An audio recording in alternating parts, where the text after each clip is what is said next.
नमस्ते दोस्तों, मेरे चैनल में आप सबका स्वागत है। आज मैं शिव चर्चा के बहुत ही सुंदर कथा सुना रही हूँ। एक बंदरिया एक छोटी लड़की को अपना दूध पिलाकर बड़ा करती है। कथा बहुत ही सुंदर है दीदी, शुरू से अंत तक जरूर सुनिएगा। अच्छा लगेगा तो लाइक करिएगा, शेयर करिएगा और चैनल पर पहली बार देख रहे हैं तो चैनल को सब्सक्राइब करिएगा। तो चलिए शिव चर्चा के सुंदर कथा सुनाती हूँ। एक गांव में एक किसान था। किसान के शादी किए हुए कई बरस हो गया था, लेकिन उसका एक भी बच्चा नहीं हुआ था दीदी, जिसके वजह से वह बहुत परेशान रहता था। किसान के माँ कहती थी, बेटा तुम दूसरा शादी कर लो, दूसरा शादी करने के बाद हो सकता है बच्चा हो जाए, बुढ़ापा के समय सेवा करेगा, तुम्हारा वंश आगे बढ़ेगा। तुम अपने पत्नी से एक बार पूछकर देखो। तो किसान को भी यह बात अच्छा लगता है दीदी। वह अपनी पत्नी से कहता है, तुम चाहो तो हम दूसरा शादी कर ले, हो सकता है दूसरा शादी करने के बाद हम माता पिता बन जाएंगे। पत्नी कहती है, आप दूसरा शादी कर लेंगे तो हमको भूल जाएंगे, घर से निकाल देंगे या दुख देंगे बहुत। किसान कहता है, दूसरा शादी करने के बाद हम तुमको कोई तकलीफ नहीं देंगे, जैसे अभी रहती हो वैसे ही बाद में भी रहना, हम पर विश्वास करो, हम तुमको बहुत प्यार करेंगे।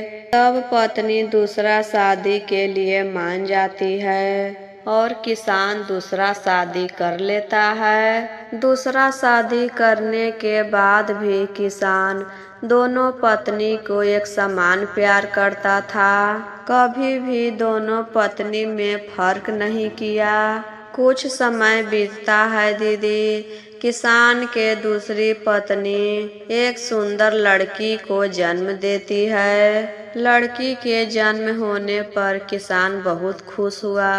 चलो घर में एक लक्ष्मी आई, हम माता पिता बन गए। लेकिन किसान के पहली पत्नी बहुत दुखी थी कि अब तो दूसरी पत्नी के बच्चा जन्म ले लिया, अब मेरे पति हमसे प्यार नहीं करेंगे, दूसरी पत्नी को ज्यादा प्यार करेंगे क्योंकि वह बच्चे को जन्म दी है। एक दिन जब लड़की सो रही थी और वहाँ पर कोई नहीं था, तो दूसरी पत्नी बच्ची को गोद में उठाती है और जंगल के तरफ चली जाती है और जंगल में जाकर लड़की को एक जगह सुला देती है और वहाँ से घर चली आती है। अब तो लड़की के माँ देखती है कि बच्ची वहाँ पर नहीं है, पूरा रोने लगती है, इधर उधर खोजने लगती है, लड़की को कौन लेकर गया, अभी तो वह चल भी नहीं सकती है कि इधर उधर चली गई। सब लोग मिलकर इधर उधर ढूंढते हैं, लेकिन लड़की वहाँ थी कि मिलती, वह नहीं मिली। किसान भी दुखी हो गया कि इतना दिन के बाद तो एक लड़की का जन्म हुआ था और उसको भी पता नहीं कौन लेकर कहाँ चला गया कि मिल ही नहीं रही है। उधर जब लड़की को जंगल में फेंक कर आई थी तो वहाँ पर बहुत सारे बंदर और बंदरिया रहती थी। वही बंदरिया लड़की को गोद में उठाती है और अपना दूध पिलाती है। दूध पीने के बाद लड़की चुप हो गई। वहीं पास में एक साधु जी के कुटिया था दीदी। बंदरिया वही कुटिया में बच्ची को ले जाकर सुला देती है। उस कुटिया के साधु बाबा कहीं बाहर गए थे। जब वापस आते हैं तो देखते हैं कुटिया में एक बच्ची रो रही है। इधर उधर देखते हैं तो वहाँ पर कोई नहीं रहता है। तो वही साधु बाबा उस बच्ची को पालने लगते हैं और वह जो बंदरिया थी वह कुटिया के आस पास ही रहती थी। जब भी बच्ची रोती थी बंदरिया अपना दूध पिला देती थी। इसी तरह लड़की धीरे धीरे बड़ी होने लगी। साधु बाबा उसे पूजा पाठ करने के लिए सिखाए। वहीं पर कुटिया के पास एक शिव जी का मंदिर था और पास में ही नदी था। वही नदी में रोज स्नान करके शंकर भगवान के मंदिर में जाकर पूजा करती थी। उसके बाद साधु बाबा के लिए खाना बनाती थी। वह साधु बाबा को ही अपना पिता मानने लगी और बंदरिया को अपना माता मानती थी, क्योंकि वही तो दूध पिलाकर उसे बड़ी की थी और साधु बाबा उसे अच्छा शिक्षा दीक्षा दिए, ज्ञान बुद्धि दिए, इसीलिए उन्हें अपना पिता मानती थी और साधु बाबा को खूब सेवा करती थी। साधु बाबा भी अपनी बेटी के तरह मानते थे। एक दिन साधु बाबा लड़की से कहते हैं, बेटी हम कुछ दिन के लिए दूसरे जगह जा रहे हैं, तुम अपना ख्याल रखना और उतना दिन के लिए हम आग पानी खाना सब चीज के व्यवस्था कर दिए हैं। तुम कुटिया में ही रहना, कुटिया के बाहर मत निकलना। कुटिया से बाहर निकलने पर तुम्हारी जान को खतरा है, इसलिए तुम कुटिया में ही रहना, बाहर कभी मत जाना। इतना कहकर साधु बाबा चले जाते हैं दीदी। लड़की वही कुटिया में रहती थी, खाना बनाती थी, खाती थी और शिव गुरु के नाम लेती रहती थी। जब कुछ दिन बीत गया दीदी तो एक दिन उसका आग बुझ जाता है। अब वह खाना कैसे बनाती, इसी चलते वह कुटिया से बाहर निकलती है और आग के लिए इधर उधर देखने लगती है। तो देखती है कि कुछ दूर पर एक जगह धुआं निकल रहा है। वह आग के लिए वहां पर चली जाती है कि वहां पर धुआं निकल रहा है तो जरूर आग होगा। वहां पर जाती है तो देखती है वहां पर एक राक्षस आग जलाकर बैठा हुआ है। इसी चलते साधु बाबा मना किए थे कि इस जंगल में खतरा है, बाहर मत निकलना। राक्षस जब लड़की को देखता है तो उसको खाने के लिए दौड़ता है और उसे पकड़कर इधर उधर नोच देता है। किसी भी तरह करके लड़की राक्षस के चंगुल से भाग जाती है। भागकर अपनी कुटिया में आकर बेहोश होकर गिर जाती है। तभी बंदरिया वहां आती है तो देखती है उसका शरीर पर नाखून का निशान है और शरीर से खून बह रहा है। तो बंदरिया उसे अच्छे से सुलाती है, सब खून साफ करती है और लड़की बहुत बीमार पड़ जाती है दीदी। तो उसी रास्ते से एक राजा जा रहे थे तो वहां देखते हैं कि बहुत सारे बंदर और बंदरिया भीड़ लगाए हुए है। तब वह अपने घोड़ा से उतरकर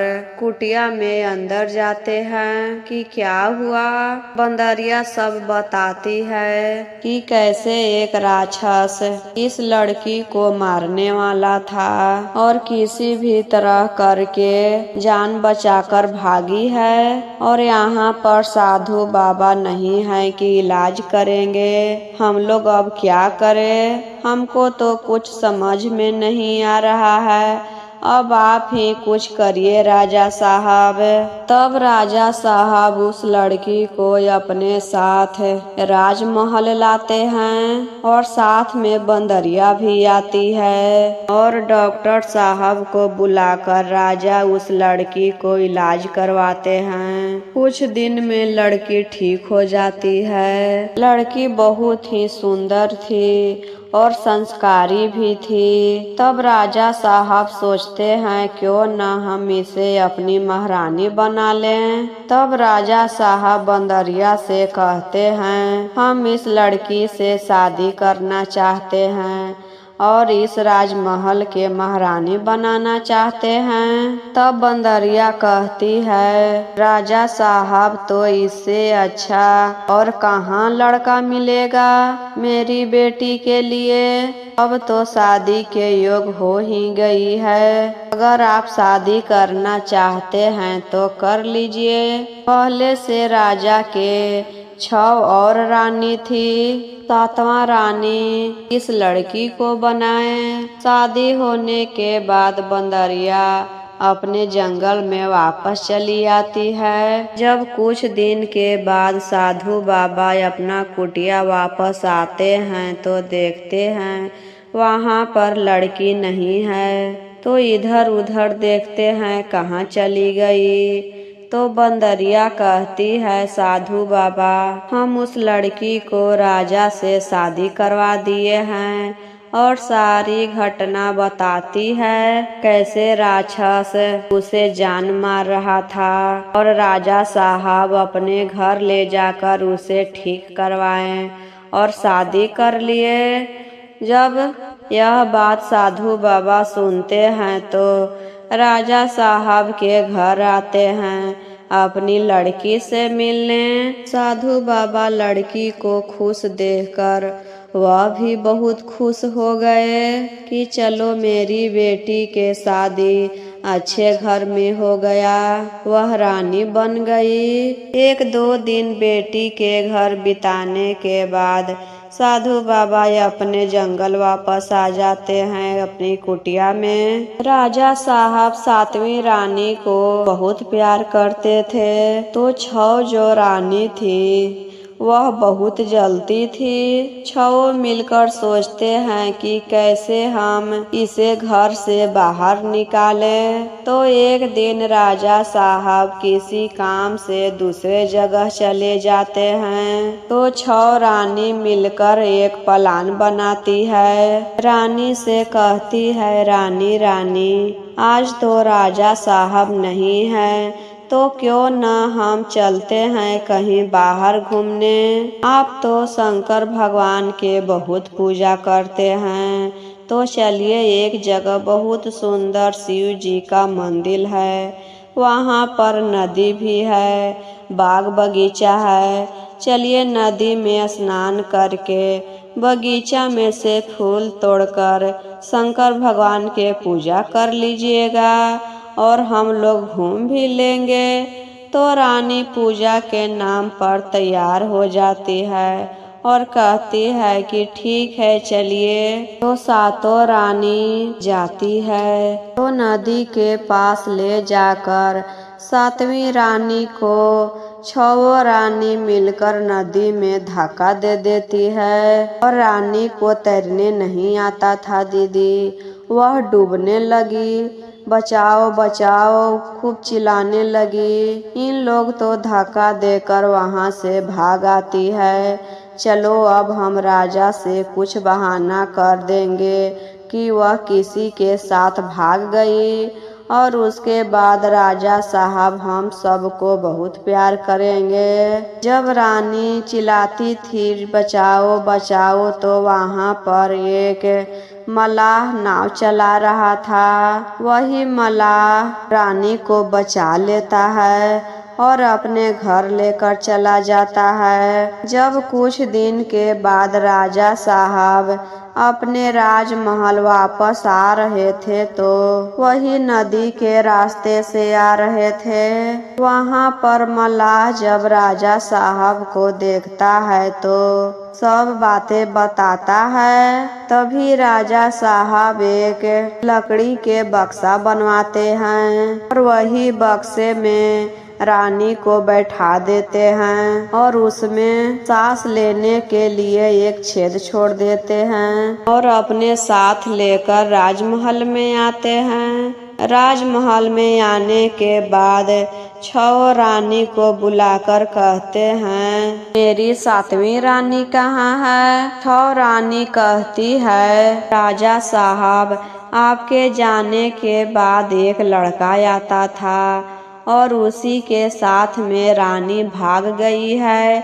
आप तो सुंदरता देखकर उसके साथ शादी किए थे और वह तो आपको धोखा देकर किसी और के साथ भाग गई। यह बात सुनकर राजा साहब बक्से को खोलते हैं और उसमें से रानी निकलती है। तब राजा साहब अपने 6 रानी को घर से निकाल देते हैं और 7वीं रानी को रख लेते हैं। 6 रानी तो उसके किए के सजा मिल गया और 7वीं रानी कभी भी किसी के साथ गलत नहीं की थी। फिर भी उसके जीवन में बहुत दुख हुआ, लेकिन अंत में बहुत सुख मिला।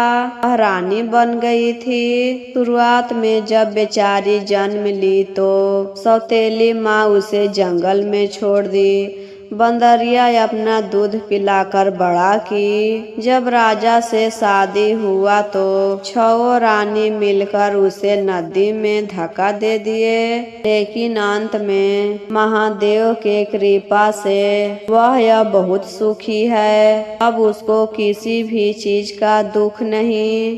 तो इसी चलते कहते हैं गुरु बहना, हमें कभी भी दूसरों के बारे में गलत नहीं सोचना चाहिए। सभी लोग के साथ अच्छा व्यवहार करना चाहिए। हम क्या गलती कर रहे हैं, क्या अच्छा काम कर रहे हैं, सब महादेव देखते हैं। जो अच्छा करता है उसके साथ अच्छा होता है, जो बुरा करता है उसके साथ बुरा होता है। तो इसी चलते हमें अच्छे कर्म करना चाहिए। तो प्रेम से बोलिए हर हर महादेव।